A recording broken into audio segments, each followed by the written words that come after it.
신이야, 사탕 하나 줄까?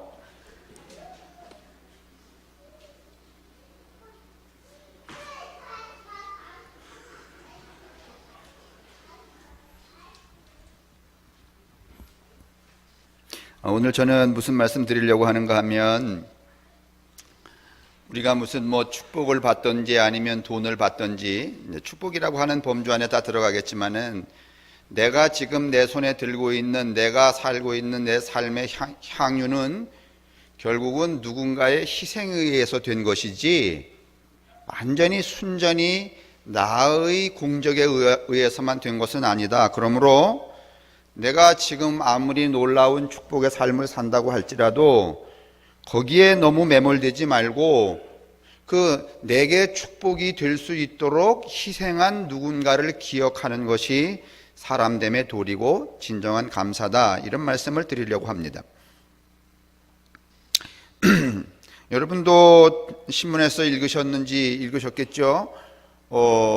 한 며칠 전에 신문에 76살 되는 두 노부부가 50년 동안이나 과일 행상을 해서 모은 돈이 400억 원이었답니다.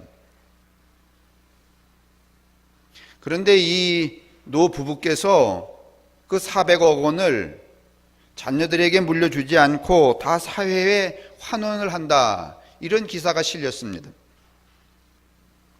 그래서 누군가가, 여러분도 묻겠죠. 제가 드리는 이제 소개를 들으면서, 아니 그 노인들은 무슨 마음으로 그 돈을 세상에 내놓은 거야? 이렇게 물으실 테니까, 그와 같은 상황에 되어서 누군가 물었을 때 그 두 부부께서 하신다는 말이, 본래 이 돈이 내 주머니에서 스스로 만들어진 게 아니고 다른 사람의 주머니에서 내 주머니로 들어왔으니 필시 처음부터 내 것은 아니다. 제가 그거 기사를 보면서 무슨 생각을 했는가 하면, 어떻게 도를 닦으면 이런 마음을 가질까? 무슨 종교를 택하면 이런 태도를 지닐까? 어떤 기도를 하면 이런 사람의 성품에까지 나아갈 수가 있을까 하는 생각을 하게 되었습니다. 모든 사람들이 다 오늘 이 두 부부의 경우처럼 그런 태도로서 삶을 살 수는 없겠지만은, 그러나 소소하게 우리가 살아가는 동안에 우리가 누리는 우리 삶의 행복과 또는 축복에 대하여서 그 축복과 행복의 연원이 어디로부터 오는가 하는 생각을 해보는 것은 지극히 인간스럽고 가장 상식적인 인간됨의 경우가 아닌가, 그렇게 생각을 해서 오늘 아브라함과 이삭의 이야기를 하려고 합니다. 이제 여러분이 아시는 것처럼 이 하나님이 아브라함에게 명령을 내리죠. 뭐라고 명령을 내리는가 하면, 네가 사랑하는 외아들을 번제물로 드려라. 창세기 22장부터 시작을 하는데 그 번제물은 그냥 잡아서 죽이라, 그런 뜻입니다. 여러분, 이 아브라함에게 이삭이 어떤 아들이죠? 외동 아들이죠. 이른 나이에 난 게 아니라 낳지 못하다가, 자녀를 출생하지 못하다가 뒤늦게 본 외동 아들이 아닙니까? 그러니 얼마나 참 애껴가면서 길렀겠어요. 그런데 그 아이가 잉태할 때에 하나님이 뭐라고 말하는가 하면, 장차 이 아이로 인하여서 네가 후손이 크게 되는 축복을 받을 것이다, 이렇게 말씀을 하셨습니다. 그런데 하나님이 무슨 마음이 심보가 달라졌는지, 아니면 무슨 이 아브라함에게 불편한 일이 있었는지 갑자기 마음을 바꿔서 네 아들 잡아서 나한테 죽여라, 이렇게 하셨다는 거예요. 기껏 죄 때문에 네가 번성한 그 축복에, 후손이 번성하는 축복을 얻을 것이다, 이렇게 했는데 잡아 죽이려는 건 그 축복을 어떻게 한다는 거예요? 아니, 번성하려면 살아있어야 돼요? 아니면 죽어야 돼? 살아있어야 되잖아요. 근데 번제로 드리려면 그거 어떻게 되는 거겠어요? 아브라함이 뭔가 하나님의 눈밖에 난 짓을 한 탓일까? 욥기에서 보면은 욥의 친구들은 이제 이 욥에게 찾아와서 욥이 당하는 재앙에 대하여서 말할 때에 네가 무슨 잘못이 있기 때문에 그런 재앙을 당하는 것이다 이렇게 말한 걸 보면, 오늘 하나님이 아브라함 보고 네 아이 늦게 난 그 귀한 아들을 잡아 죽이라, 번제물로 드려라 이렇게 하는 것은 아브라함이 무슨 잘못을 한 게 있는가? 또 요한복음에도 보면 네가 지금 이런 어려운 일을 당하는 것은 너의 부모나 너의 조상 가운데 뭔가 문제가 있을 것이다, 이런 통념이 있었다면 오늘 아브라함에게도 이런 통념을 적용하는 게 아마 옳을 것입니다. 그런데 여러분과 제가 읽고 있는 이 창세기 22장에는 다행히 무슨 아브라함이 뭔가 잘못을 해서 그 아들을 번제로 갖다 바쳐라 뭐 이렇게 했다는 이야기는 나오지 않는데, 더 의아스러운 부분이 하나 있습니다. 뭔가 하면은 하나님이 왜 그렇게 하셨는가 하면 아브라함을 뭐 하시려고? 시험하시려고. 이게 더 의문스럽습니다. 차라리 뭔가 아브라함, 애비가 잘못한 게 있어서 아들을 죽여야 한다면 그것은 아주 명징합니다. 누구든지 이해할 수 있습니다. 잘못했으니까 죽이는구나. 그런데 아들을 번제물로 바치는 게 시험이었다는 거예요. 이건 정말 시험입니다. 여러분, 우리가 만약에 이런 시험에 걸리면 이 시험에 합격할 분들이 좀 계실까요? 아니면 대다수는 떨어질까? 저를 포함해서. 그러면 이 시험은 붙이겠다는 시험이야? 아니면 떨어뜨리겠다는 시험이야? 그러면 애초에 하나님이 아브라함을 떨어뜨리려고 이 시험을 걸었다면, 여러분, 하나님은 정말 하나님스러워야? 아니면 정말 하나님스럽지 않아?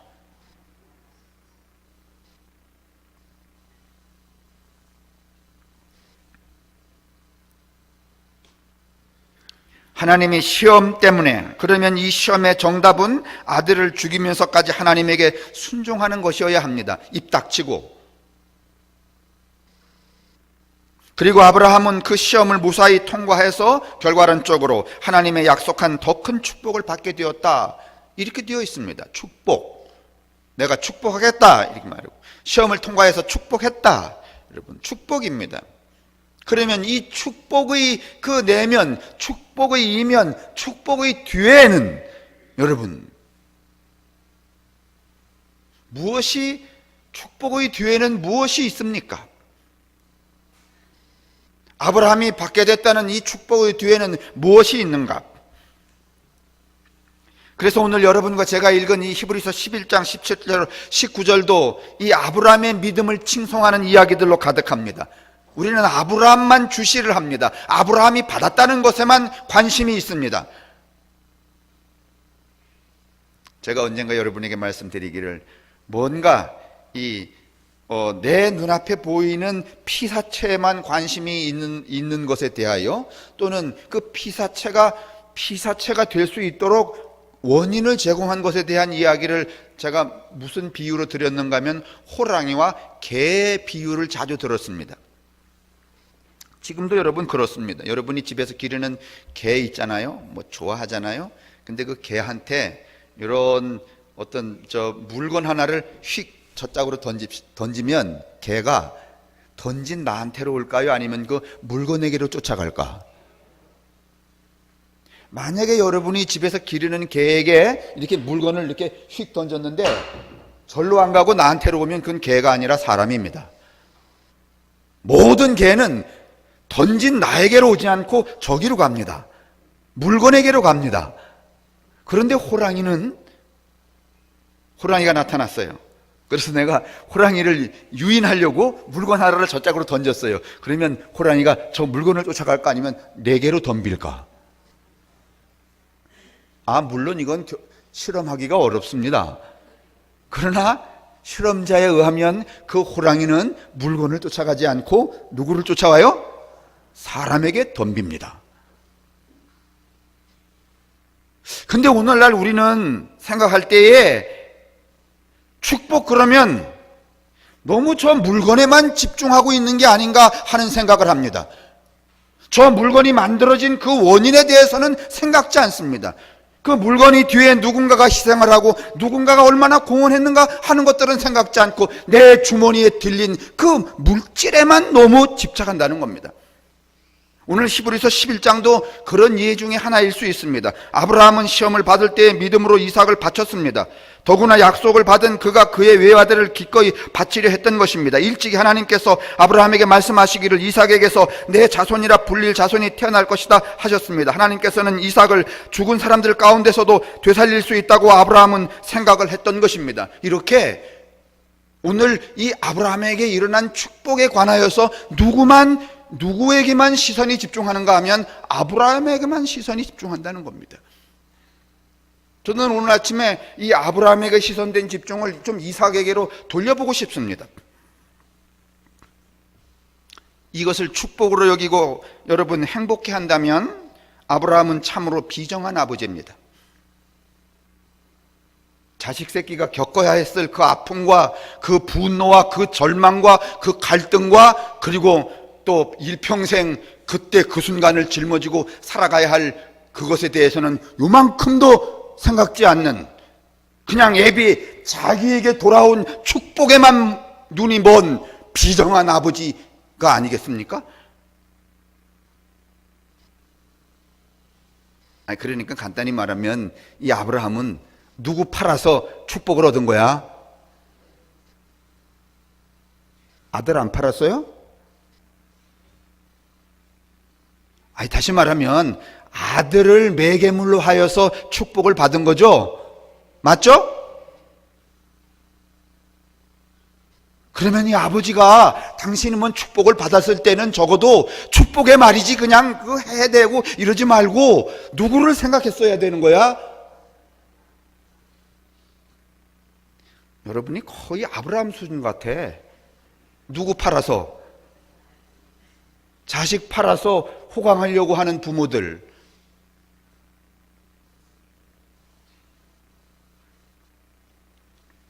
아버지도 비정하고 그런 명령을 내린 하나님도 비정하기는 마찬가지입니다.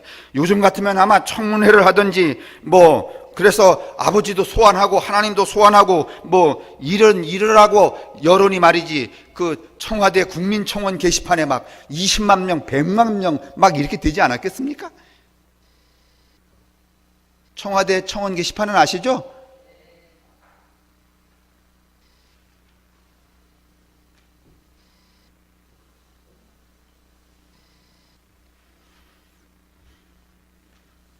그래서 이 마틴 부버라고 하는 이 분은 뭐라고 말했는가 하면은 아브라함이 들었던 이야기, 야, 네 아들을 가서 번제로 바쳐라. 그 이야기는 천사의 이야기가 아니라 악마의 이야기였다. 이렇게 말하기도 합니다. 여하튼 아브라함은 이튿날 아침 짐을 꾸려서 나귀 위에 싣고 지도 보여주세요. 아브라함, 이삭, 그 다음에 아브라함의 그 조상들이 살고 있던 동네는 저 빨간 밑줄을 그은 부엘세바라고 하는 곳입니다. 저 부엘사바에서 어디까지 올라가는가 하면 저 꼭대기 동그라미 2개를 쳐놓은 예루살렘까지 올라가는데 저 길이 대충 몇 킬로인가 하면 약 83킬로 정도 됩니다. 그러니까 이틀은 가기가 버겁죠. 그래서 며칠을 가요? 3일을 갔대죠. 그래서 또 이 구약의 학자들은 무슨 이야기를 하는가 하면 저 이삭이 3일 만에 죽었다가 살아났기 때문에 저 이삭은 누구를 예표하는가 하면 예수 그리스도를 예표한다 하는 분들도 있습니다만은 오늘 그 얘기 하려고 하는 건 아닙니다. 이삭도 3일 만에 가서 죽으려다가 살았어요, 안 살았어요? 오늘 히브리서 11장에 보니까 죽었다가 살아났다 이렇게 말했어요. 맞죠? 히브리서 11장에 여기 이렇게 돼 있어요. 하나님께서는 이삭을 죽은 사람들 가운데서 되살릴 수 있다고 아브라함은 생각했던 것입니다. 그러므로 비유하자면 아브라함은 이삭을 죽은 사람들 가운데서 되받은 것이다. 이게 19절에 나와 있는 얘기라면 이삭도 죽었다가 살아난 거 아니야. 며칠 만에? 3일 만에. 그러면 누구하고 비슷한 것 같아? 예수하고 비슷한 것 같잖아요. 그래서 이삭은 예수를 예표한다 이렇게 말한다는 거예요. 그 얘기하고 싶은 게 아니라 저 3일 걸렸어요.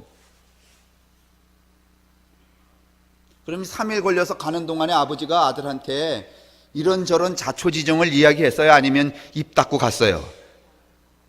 아니 뭐 다른 얘기는 없잖아요. 올라가는 동안에 뭐 아버지 말하기가 어려웠을 거예요. 왜냐하면 그렇게 말이지 금이야 오기야 하고선 늦지막히 난 아들을 말이지 야, 하나님의 축복이다 이랬는데 갑자기 하나님이 변심을 하셨는지 어떡하라고?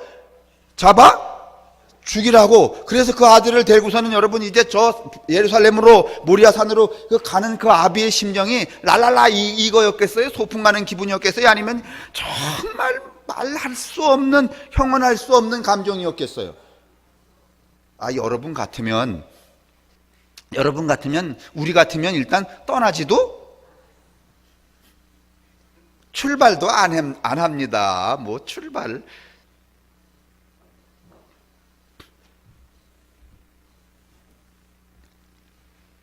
이 아버지가 말이죠. 이런 아버지가 아들 이삭과 종 둘을 데리고 떠납니다. 사흘을 걸어서 83km나 되니까 사흘을 걸어서 하나님이 명한 모리아산이 멀찍이 보이는 곳에 도달합니다. 모리아산은 어딘가 하면은 우리가 성지순례 가면은 그 예루살렘에 큰 황금 돔 있는 거 있잖아요. 거기를 말하는 거예요. 거기서 모세가 성천도 했다 그러는 데잖아요. 뭐 그런지 안 그러는지는 모르지만서도 일단은 멀리 이렇게 보여요.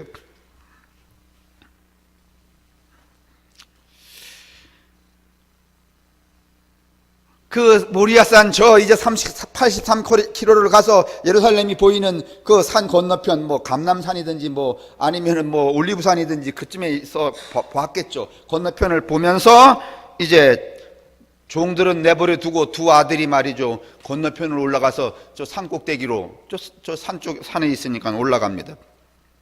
한참을 가는데 드디어 참다 이 아들이 묻습니다. 뭐라고 물었대요? 아유 진짜 아버지 불하고 장작은 여기 있는데 이걸로 끄슬러 죽일 재물은 어디 있습니까? 누가 물었다고?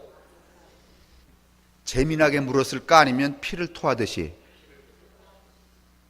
그냥 상상을 해보자고. 성경에 없으니까.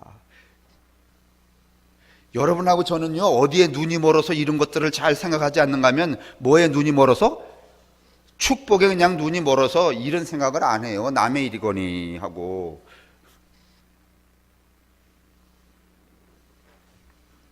그런데 여러분 이 70인역 성서에 보면은 제가 지난번에 배철현 교수의 그 창세기 샤갈과 창세기 이야기할 때 말씀을 드렸지만은 거기에는 또 무슨 어떻게 이 번역이 되어 있는가 하면 아버지 불과 장작은 여기 있는데 재물은 어디 있습니까? 하고 조금 틈을 줬다가 제가 그 재물이죠 하는 대목이 나옵니다.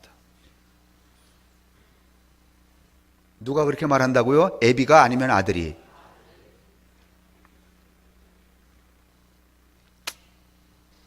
여러분 가슴 안 아파요?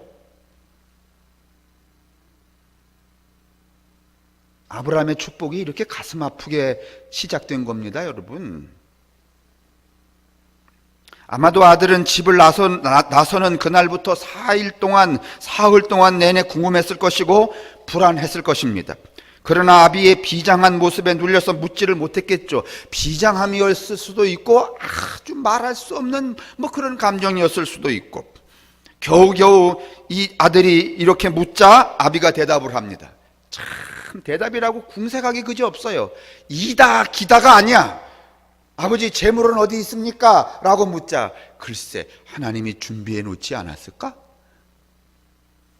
여러분 이거 믿으라는 얘기야 아니면 믿지 말라는 얘기야? 믿어야 돼? 여러분 믿을 수 있어요?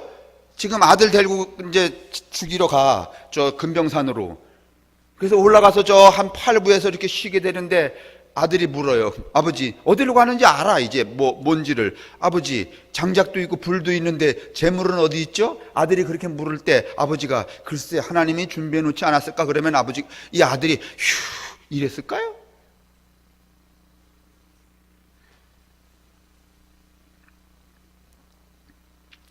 물론 이 무뚝뚝한 대답이 그의 속마음은 아니었겠지요. 아들을 죽여야 하는 아비로서는 말이죠. 마음은 새까맣게 타고 있었을지 모릅니다. 그러면서도 아비는 아들에게 그 말을 하지 못합니다. 아들은 죽음을 준비할 틈을 부여받지 못하고 있습니다. 아비는 사흘간 처절한 고뇌의 행보를 하면서도 아들 목숨의 존엄함을 위해서는 어떤 행동도 취하지 않았습니다.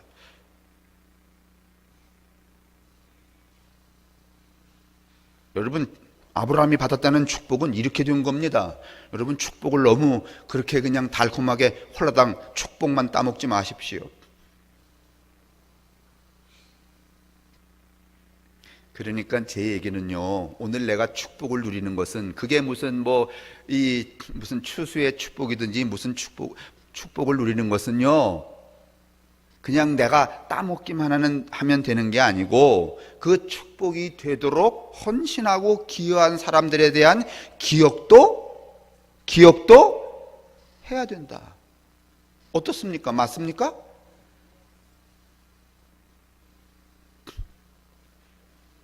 물론 여러분, 농부가 농사를 해서 쌀을 만들고 이러지만은요, 그 쌀 아래 쌀 한 알이 되려면 햇볕이 1만 근이 들어가야 되는데, 햇볕을 여러분 다를 수 있어요? 다를 수는 없죠. 그러니까 그만큼 많이 햇살이 그 쌀에게 어떻게 해야 된다는 거야? 지난번에 조장로님 말씀하시는데 벼가 이렇게 싹이 나와갖고, 다시 말씀해 주세요. 싹이 나와서 그게 여물으려면은 몇 시간 동안 해를 쪼여야 된다고, 장로님? 400시간? 30일? 여러분, 30일 동안 여러분 밤낮으로 해를 쪼이면, 물론 밤엔 해 안 쪼이지만 쪼이면은요, 만근 될까 안 될까? 예?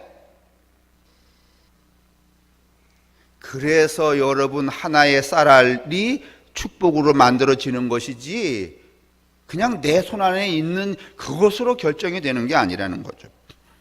어떻든지 하나님이 말씀하신 그곳에 도착해서 이제 먼저 아브라함은 돌로 제단을 쌓았습니다. 그리고 준비해온 장작을 그 위에 펼쳐놓았습니다. 창세기에는 그런 다음에 아들 이삭을 다짜고짜 묶어서 제단 위에 올려놓았다고 담담하게 22장 9절에 묘사를 합니다. 이때 이 이삭의 나이가 몇 살이었을까요? 요세푸스라는 이 역사가는 25살이라고 말하고, 대체적으로 25세 미만의 20대를 지난 20대 초반의 청년이었다 그랬습니다. 제가 이제 자랄 때 아버지한테 많이 혼이 났는데, 언제부터 혼이 덜 나기를 시작했는지 아십니까? 고등학교 1학년 때부터. 제가 춘천에 있다가 집에 돌아갔는데 어느 날 아버지가 또 저를 야단치려고 이게 빗자루를 들었던지 이렇게 하신 것 같아요. 그때 저도 어디서 힘이 났는지 모르게 아버지의 빗자루 든 손을 딱 잡았어요. 그랬더니 아버지의 힘이 저를 내려누르질 못하더라고. 아마 여기 아버지들 다 한 번씩 경험해보지 않았어요? 매번 아들에 대해서 만만히 여기다가 어느 순간부터 이게 만만히 보면 안 되겠군. 이상권 권사님 아들이 몇 살 때예요? 지금도 만만해요? 저는 고등학교 1학년 때예요. 제가 딱 아버지 팔을, 빗자루 든 아버지 팔을 딱 잡으니까 더 이상 아버지 팔이 내려오질 못하더라고. 그럼 고등학교 1학년이 몇 살입니까? 19살? 18살? 근데 여러분, 이 이삭은 25이래요.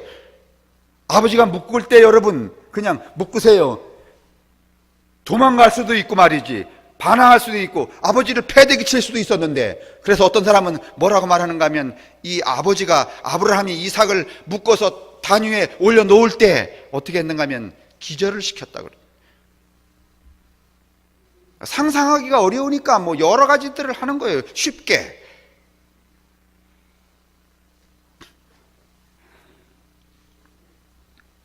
이삭은 왜 이 아버지의 갑작스러운 행동에 저항하지 않은 것일까요? 죽음에 대한 준비를 할 겨를이 없었던 이삭이 말입니다.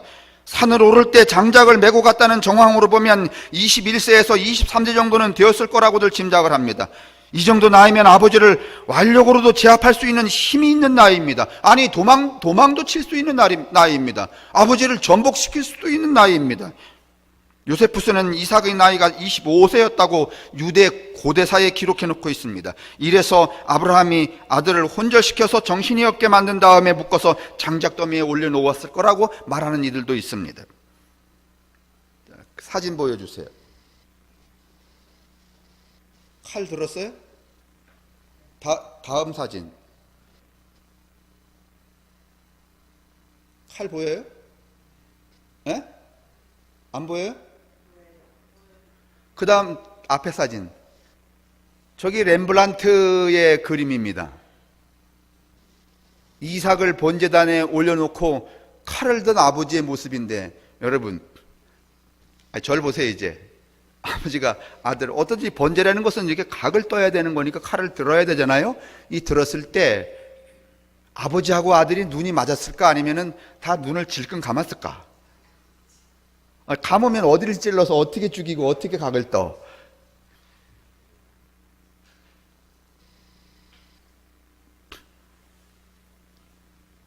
아비는 칼을 두 손으로 잡고 하늘을 향해 쳐들었습니다. 어쩌면 아들은 공포에 찬 눈으로 아비를 바라보았을 수도 있습니다. 아버지와 아들이 눈이 서로 마주쳤을지도 모르고, 아니면 질끈 외면하려고 감았을 수도 있습니다. 아니면 이삭은 아버지를 향해서 비명을 지를 수도 있었겠죠. 바로 그 순간에 하나님이 개입을 했다, 신이 개입을 했다, 이렇게 되어 있습니다. 야, 정말 영화치고는 정말 스펙타클하죠? 네? 딱 이렇게 재고 있다가 말이지, 이게 영화가, 드라마가 아니고서는 어떻게 이렇게 할 수가 있겠습니까? 조금만 늦어서도 이삭은 어떻게 됐어? 그 늦었다는 게 몇 초야? 정말 하나님은 하나님이셔. 참 영화 같은 장면이죠. 결국 아비가 아들을 살해하는 비극은 일어나지 않습니다. 하나님이 준비한 다른 제물, 짐승으로 제물이 대체되었고, 아브라함은 하나님으로부터 축복을, 다시 약속을 받았다. 처음도 축복, 그 다음도 축복, 다시 축복. 우리가 너무 좋아해갖군요. 이 대목을 읽을 때에 이 대목의 이 상황에 대한 그 감정이입은 하지 않고 뭐만 눈에 밝히는가 하면 축복만 밝히는 거예요. 그래서 옛날에 목사님들은 이제 부흥회하고 그러면은 늘 이거 저기 늘상 하시는 레파토리 아니야. 여러분, 아브라함이 누구를 바쳐서 이삭을 바쳐서 뭘 얻은 것처럼, 축복을 얻은 것처럼 여러분도 바치라는 거야. 근데 조금 바치면 축복도 얻어놓고, 조금이고, 아들을 바칠 정도가 되면 축복도 어떡하고?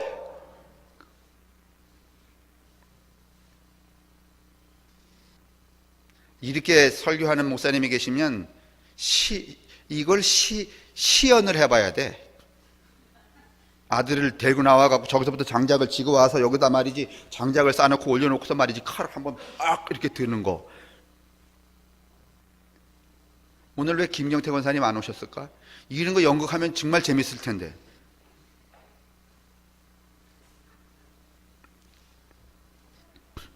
그런데 말이죠, 이 단락의 마지막 구절인 창세기 22장 19절은 이렇게 되었습니다. 아브라함이 그의 종에게로 돌아왔다. 그들은 부엘세바 쪽으로 길을 떠났다. 다시 돌아오는 거예요, 저리로. 아브라함은 부엘세바에서 살았다.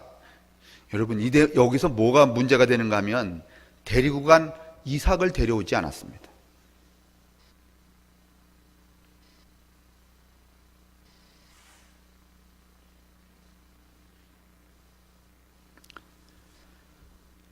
아들 이삭은 어디로 사라진 것입니까? 제사 드리러 가는 길에는 수동적이지만은 존재감이 있었던 이삭이 아닙니까? 이삭이 없으면 이 번제가 성립되지 않지 않습니까? 아버지에게도 그렇게 중요했던 이삭이 아닙니까? 그런데 이렇게 번제를 드리러 갔던 그 일이 성공적으로 축복으로 마감이 되었다면 아버지는 의당 누구를 여기까지 함께 동행했고 아무 소리 없이 이 나무단까지 올라갔던 이 이삭에 대하여서 아주 극진한 고마움을 가져야 할까요? 근데 이삭은 어디로 간 겁니까?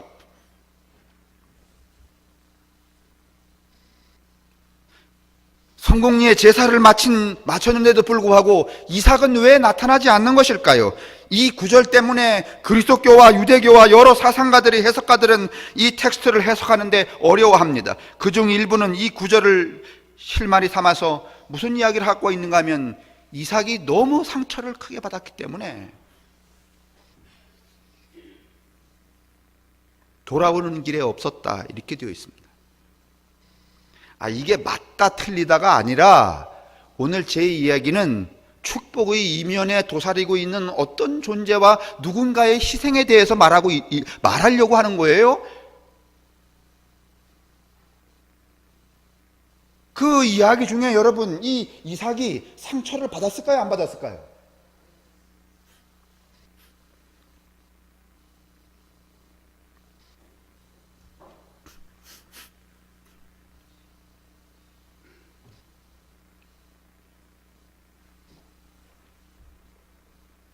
이삭이 이 상처 때문에 돌아오는 길에 없었고 그것은 이삭이 받은 상처로 인한 것이었다.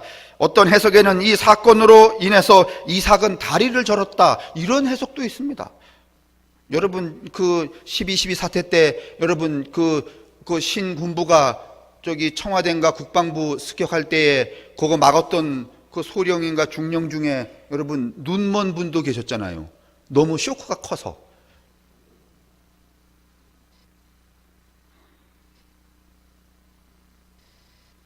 너무 상처가 커서 다리를 절었다는 거예요. 아비에 대한 분노를 평생 지우지 못하며 살았다고도 합니다. 현대의 트라우마 연구자들에 의하면 한 번 혹은 여러 번의 희생자 경험을 하여서 무의식의 깊은 상흔이 새겨진 사람은 자주 공포심과 분노를 조절하는 데 실패해서 주변 사람과 관계를 단절하고, 그리고 뭔가 하면은 자기를 세상에서 배제시킨 채 외톨이로 살게 된다, 이런 여러분 학자들도 있습니다. 이 파이어스타인이라고 하는 그런 분인데 이런 것들을 뭔가 하면 간접적 희생자라.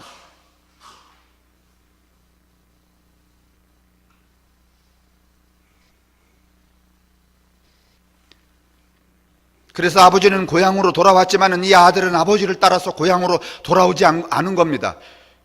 이 경험이, 이 이삭이 감내해야 될 이 상황이 너무 큰 상처였기 때문에 그 아버지와 기분 좋게 동행할 수 없었던 겁니다.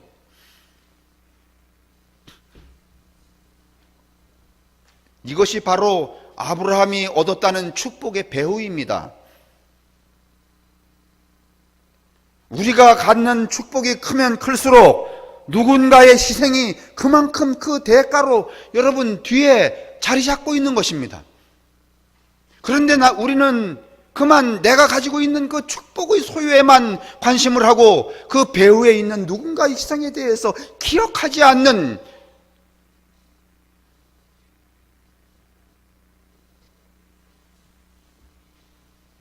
요즘에 제가 어디서 잠깐 들었는데 요새 그 조합하면서 그 교육협동조합이라는 것도 있습니다. 근데 거기에 있는 어떤 그 한림대 교수님 이야기 들었더니 어디 가서 요즘 젊은 사람들한테, 젊은 사람이라는 게 뭐 초등학교 밀, 보리, 수수 얘기하면은 그게 뭔 얘기인지 하나도 모른대.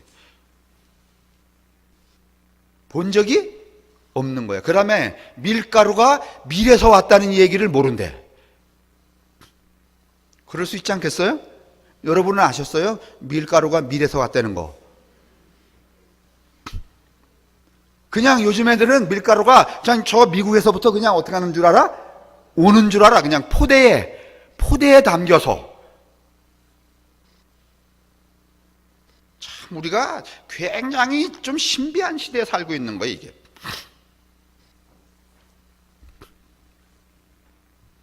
근데 여러분 이제 뒤에서 말씀드리겠지만은요, 이 창세기 23장에 딱 넘어가면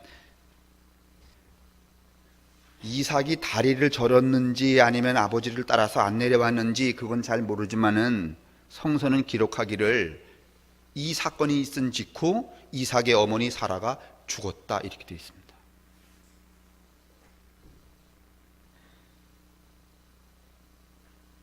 여러분, 이 놀라운 축복을 받으면 죽어야 돼요? 아니면 오래 살아야 돼요?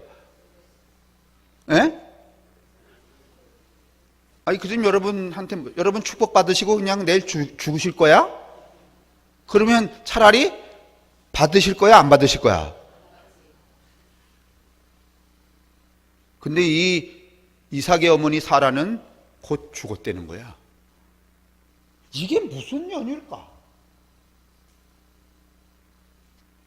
여러분, 이 어머니 사라의 입장에서도요, 여러분, 이게 뭐 당시 종교적인 제도든지 말든지 그게 축복이든지 말든지 어머니의 입장에서 그 아들을, 그 늦지막이 난 그 아들을 가엾게 죽여야 한다는 것은 여러분 행복한 일이야? 아니면 정말 여러분 숨이 들락날락 하는 일이야?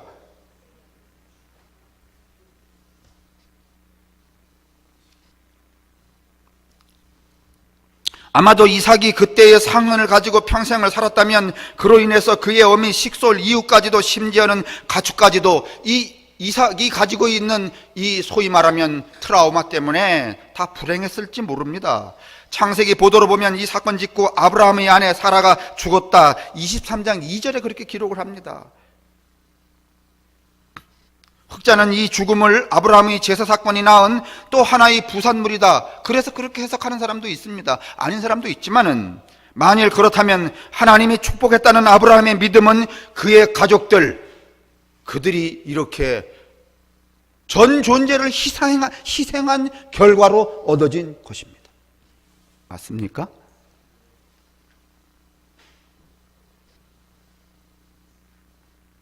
축복은 여러분 그냥 되는 게 아닙니다.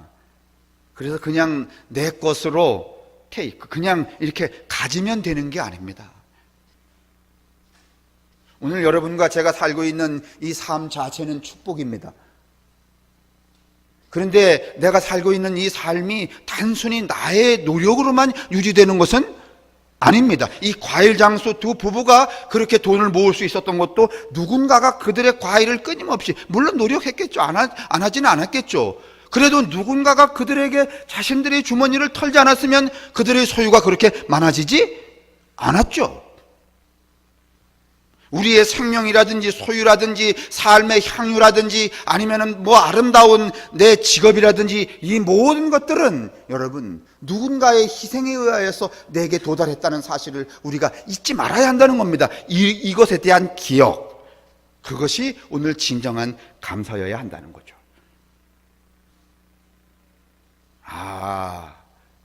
오늘 내게 당도한 이 고마움들이 결국은 누군가로부터 내게 모아진 것이로구나 라고 하는 기억. 근데 우리는 이 기억을 안 하려고 해요. 성경을 보면서도 이 사라와 이삭이 가졌음직한 이 삶의 고충에 대한 기억을 하지를 않고 뭐만 기억하는가 하면 아브라함의 축복만 자꾸 기억한다는 거예요. 이게 그러다 보니까 이게 경도가 돼요. 그래서 어떻게 경도가 되는가 하면 수단과 방법을 가리지 않고 뭐만 받으면 된다.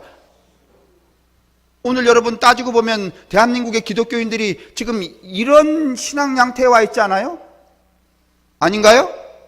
수단과 방법을 가리지 않고 뭐만 받으면 된다. 축복만 받으면 된다. 그래서 여러분 어떤 교회가 어떤 목사가 수단과 방법을 가리지 않고 축복만 받겠다고 하는 데가 얼마나 많습니까? 이건 진정한 의미의 축복이 될 수가 없습니다, 여러분. 축복을 공유하고 축복을 위해 희생한 사람들을 기억하지 않는 축복이란 여러분 아무짝에도 쓸모가 없는 겁니다. 이건 오히려 축복이 아니라 우리를 어떻게 만드는가 하면 그 인간과 인간의 삶을 타락하게 만드는 결과를 가져오기 때문에 그렇습니다. 여러분 내가 오늘 뭔가를 내 삶에 아이고 이게 하나님이 내게 준 축복이야. 근데 이 축복이 있기 전까지는 이런 저런 사람들과 상황에 대한 수고와 희생이 있어서 여기까지 온 거야 라고 하는 기억 없이 내가 축복만을 누리게 된다면 그 사람은 여러분 그 축복 때문에 나쁜 사람이 되고 만다 그런 말입니다.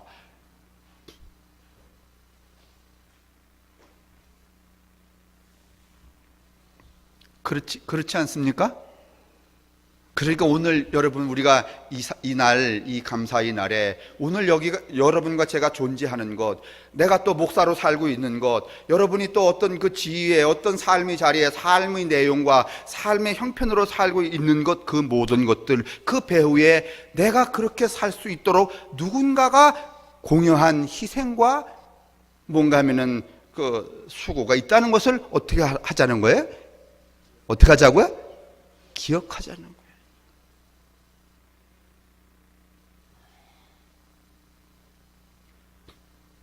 어릴 때 제 얘기인데 저희 어머니도 계시지만은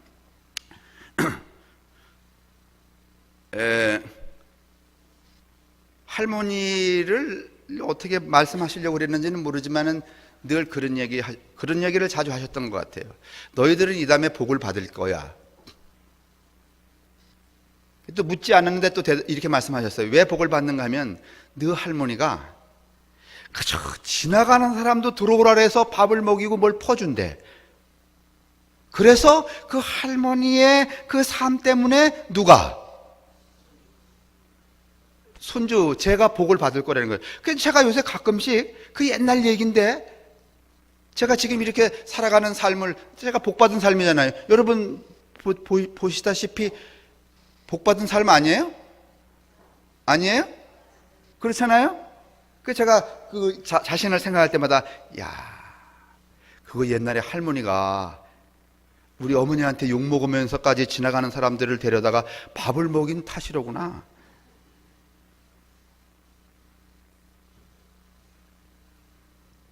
엄마 그때 저한테 그 얘기 했죠? 기억 안 나세요?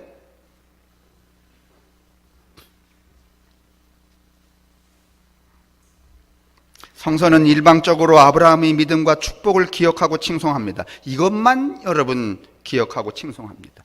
그래서 뭐 많은 사람들이 아브라함의 축복을 이야기하지 사라와 이삭이 감당했을 그 인간적인 고뇌와 분노, 절망, 그 경험할 수 없는 그 자신들의 공로를 우리는 기억하지 않습니다. 우리가 남 얘기해서 뭐 하지만은 서울에 있는 뭐 텔레비에 막 나오는 큰 교회에 어떤 목사님이 말이죠 뭐 800억, 900억 하지만은 그거 그냥 아무의 헌신과 수고도 없이 그 양반이 그냥 하늘로부터 툭 얻은 거예요? 아니면 그렇게 되기까지 수많은 사람들이 거기 헌신하고 자신들의 재산을 바치고 그런 거야? 예? 정말 대답 안 하실래요? 아니 텔레비 나오는 그 목사님이 막 800억 700억 그러시잖아요. 그 돈이 하늘로 떨어졌냐고, 아니면 수많은 교인들이 자신들의 그 뭐 마음도 바치고 이렇게 바친 거 아니냐고요.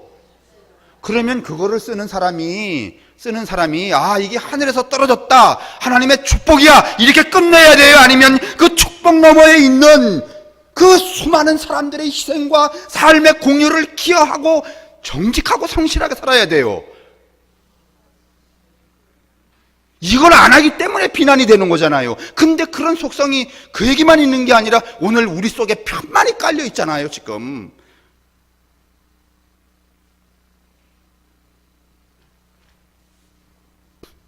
이삭이 받았을 충격과 배신감, 평생을 저하했을 그의 상처, 내면적인 상처, 그리고 상흔 때문에 일어난 관계의 단절과 파행, 그로 인한 간접적인 희생자들은 기억되거나 보장되지 않는 거, 이건 여러분 성서를 해석함에 있어서 신앙을 자리매김함에 있어서 옳지 않다는 거예요.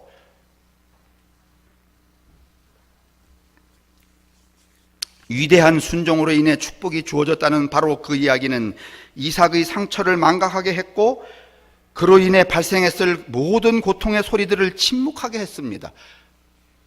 그래서 그 상처를 받고 아파하는 사람들의 소리에 대해서 침묵하기 때문에 우리 사회도 이런 경향이 굉장히 많아요.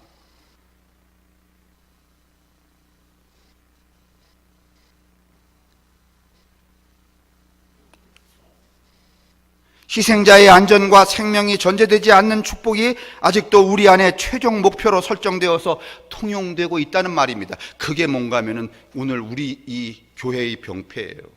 한국 교회예요. 우리 교회 아니고.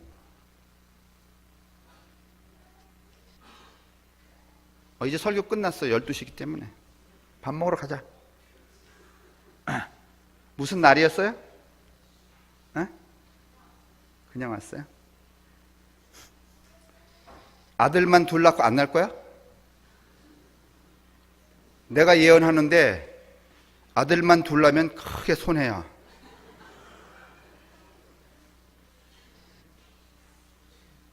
그래도 인생이 나이 들어서 조금이라도 희망을 담보하려면 딸을 하나 더.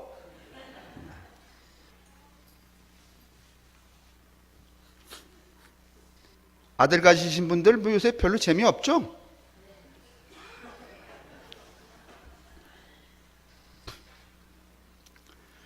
오늘 우리가 추수감사의 축복을 노래할 때 이를 위해서 희생한 우주와 자연, 그리고 나 외의 사람들의 수고와 배려, 또 힘의 균형을 잃고 눈물겹게 누군가가 양보를 했거나 아니면은 잃어버렸거나 아니면은 우리에게 공여를 했기 때문에 오늘 우리가 감사할 수 있고 축복을 누릴 수 있다는 사실을 잊지 마시자는 거예요. 저도 이제 오늘 이 설교하면서 이제 목사로 사는 것, 저는 뭐 물질의 축복이라기보다는 정신적인 축복이 이제 우선하잖아요.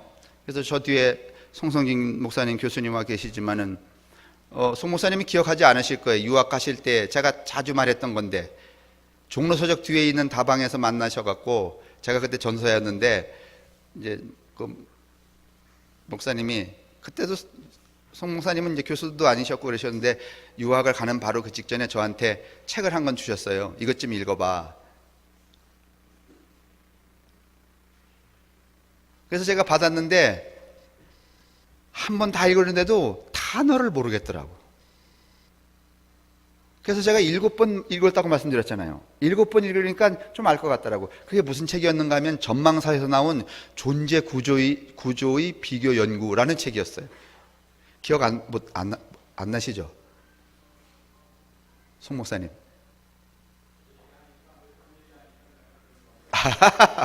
그런가 보다. 그런데 저는 이제 그 이후에 그냥 그 짱컵이라고 하시는 분의 그냥 그 책을 통해서 그 이후로 계속 접했는데, 지난번 제가 강좌할 때 다시 신문에 요번에 왔다 가셨잖아요. 네, 그거 저는 일면식도 없는 분인데 그분을 그 신문에서 기사를 읽을 때 무슨 마음이 탁 드는가 하면은 마치 오래전에 내가 알았던 분 같은. 그래서 송 목사님이 제게 줬던 그 책이 저로 하여금 오늘 이 시점에 저의 생각이나 또는 저의 목회의 어떤 정신적 근간을 이뤘던 바탕이 되었다는 점에서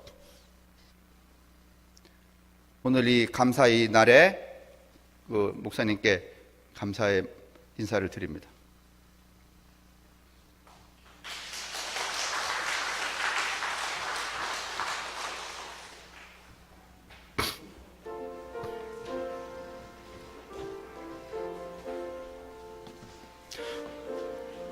오늘은 우리가 우리의 생명이 또 우리의 삶이 여기 이렇게 있을 수 있도록 우리의 주변에서 또는 우리의 배후에서 과거와 미래와 현재로 우리를 구성하는 모든 이들과 모든 사물들과 모든 만물들에 대하여 진정으로 감사할 수 있는 감사하는 마음을 불러일으키는 한날이 될 수 있도록 축복하여 주옵소서.